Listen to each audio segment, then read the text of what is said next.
Hello friends, welcome to my YouTube channel. હું છું નીલમ પટેલ. આજે આપણે બનાવીશું લીલા ચણાનું શાક.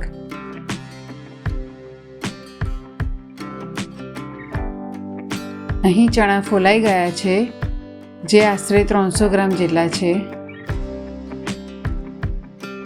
કુકરમાં ચણા નાખી ચણા ડૂબે એટલું પાણી રેડવાનું.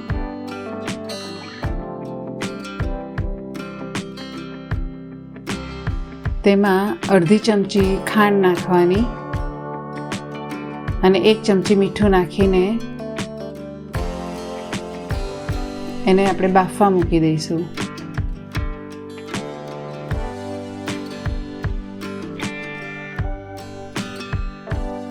બે સીટી આવે ત્યાં સુધી એને બાફવાના. હવે આપણે ચેક કરી લઈએ કે ચણા બફાઈ ગયા છે કે નહીં. આપણા ચણા એકદમ સરસ બફાઈ ગયા છે.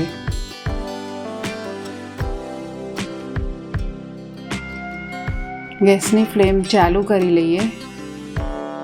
તેમાં મોટા 2 ચમચા તેલ રેડી લેવાનું.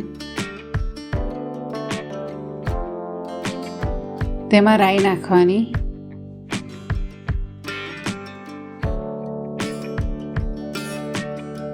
રાઈ તતડે એટલે તેમાં જીરું નાખી લેવાનું.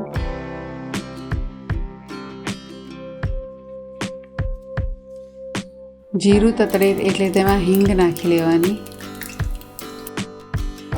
અને બારીક સમારેલી ડુંગળી નાખવાની. મેં અહીંયા ડુંગળી ચોપરમાં ક્રશ કરી લીધી છે. ડુંગળીને બરાબર શેકાવા દેવાની. જેમ ડુંગળી વધારે શેકાશે તેમ તેનો શાકનો ટેસ્ટ સારો આવે છે. હવે આદુ મરચાંની પેસ્ટ નાખી લેવાની.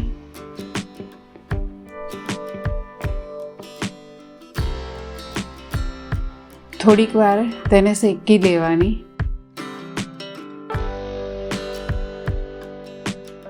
અડધી મિનિટ જેટલું શેકાય એટલે તેમાં ક્રશ કરેલા ટામેટાં નાખી લેવાના. ટામેટાને પણ બરાબર સાંતળવાના. જ્યાં સુધી તેમાંથી તેલ છૂટું પડે ત્યાં સુધી તેને સાંતળવાના. તમે જોઈ શકો છો ફ્રેન્ડ્સ કે તેલ છૂટું પડવા માંડ્યું છે. હવે તેમાં મોટી 2 ચમચી મરચું નાખી લઈશું. 1 ચમચી હળદર નાખી લઈશું અને બરાબર મિક્સ કરી લેવાનું. હવે તેમાં 100 ગ્રામ જેટલું લીલું લસણ લીધું છે તે નાખી લેવાનું. લીલું લસણ ના હોય તો સૂકું લસણની 8-10 કળી નાખી લેવાની.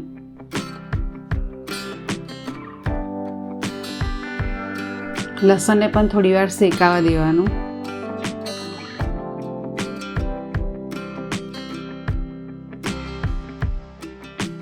હવે તેમાં 1 ચમચી ગરમ મસાલો નાખવાનો. 2 ચમચી ધાણા જીરું પાવડર નાખવાનો અને બરાબર મિક્સ કરી લેવાનું.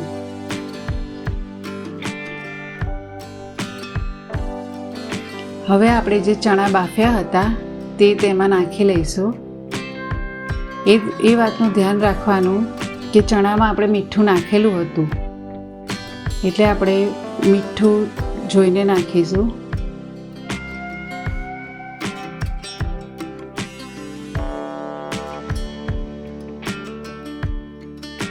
મેં અહીં 1 ચમચી જેવું મીઠું નાખ્યું છે.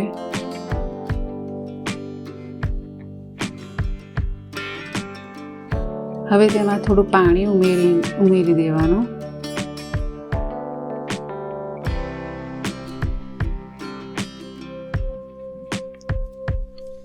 અને ઢાંકણ બંધ કરીને થોડીક વાર તેને ઉકળવા દઈશું.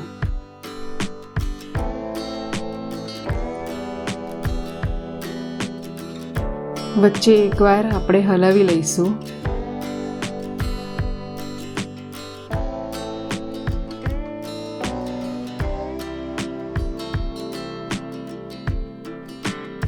હવે 5 મિનિટ થઈ ગઈ છે.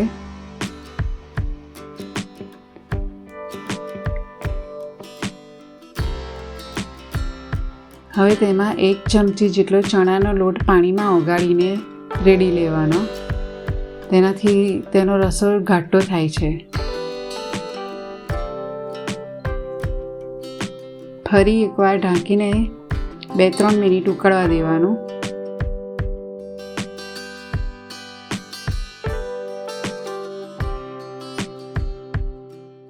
હવે તમે જોઈ શકો છો ફ્રેન્ડ્સ કે એકદમ બરાબર શાક થઈ ગયું છે. તેને આપણે સર્વિંગ બાઉલમાં કાઢી લઈશું. બસ તો રેડી છે આપણું ટેસ્ટી ચણાનું શાક. તેને લીલા ધાણાથી ગાર્નિશિંગ કરી લઈશું.